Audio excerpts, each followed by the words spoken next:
I feel like life, when you study the arc of people who have lived well, who have the kind of lives that so many of us look up to, you realize that their stories are a series of failures and losses and successes.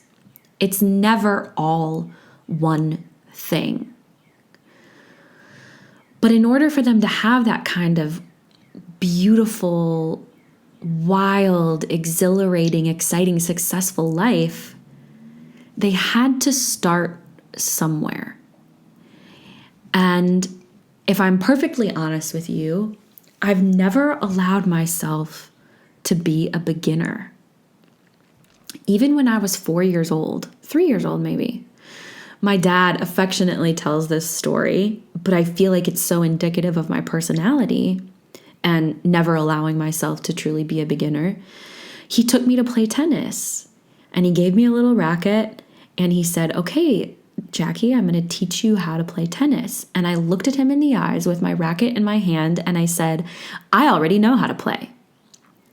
So even at 3 or 4 years old, I had this intrinsic need to already know how to do everything because I felt vulnerable being a beginner.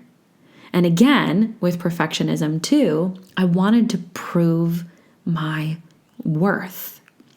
I think of another story, and this one has been on and off throughout most of my life. It's with music and instruments. I started playing the guitar when I was 15 or 16, and I took lessons, and I had several different guitar teachers, and the reason I had several different guitar teachers is because I quit over and over again. And the reason I quit over and over again wasn't because I don't love music. I do. If you look on iTunes and on YouTube, you'll see just how much I love music. But it was because I wasn't willing to be a beginner. I was terrified of making mistakes. I thought I had to have everything perfect the first time.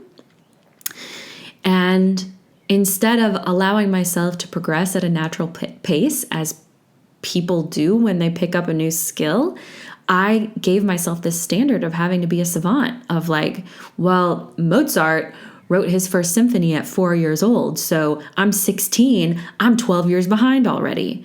And that kind of thought paradigm has led so much of my life, and it's been totally toxic. And I've done the same thing with piano. I think my first piano lesson was when I was 10, 11, 12 years old.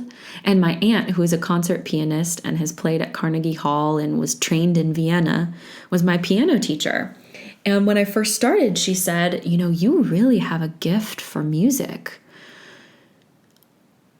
And then I freaked out. I was like, if I have a gift for music, then I have to be perfect. And if I'm not perfect, then I'm never going to be good enough. And if I'm never going to be good enough, then I can't make music and do what I want to do and what I feel in my soul I was created to do. And so hopefully these stories are illustrating how hard I have been on myself and how these web of really toxic and, is this the right word, deconstructive thoughts have pervaded my life in a way that now I just want to completely separate from because it's so unhealthy. And the thing is if I look beyond myself, the people and the things that I'm most attracted to are imperfect. Like, I love a piece of artwork that has something wrong with it. I love a house that's quirky. I love animals that have things that look odd and weird about them. I like outfits that don't look too put together. I like makeup looks that don't look over the top. I like pretty much everything that looks... I like things to feel real and to look real and to look like somebody lives there or wears that item. There's something comforting to me about that. Yet, when it comes to me and the way that I treat myself, I'm constantly trying to reach perfection, which is an impossible thing to ever reach because nobody is perfect. And when I dive deeper too, I'm thinking about this now as I'm saying it,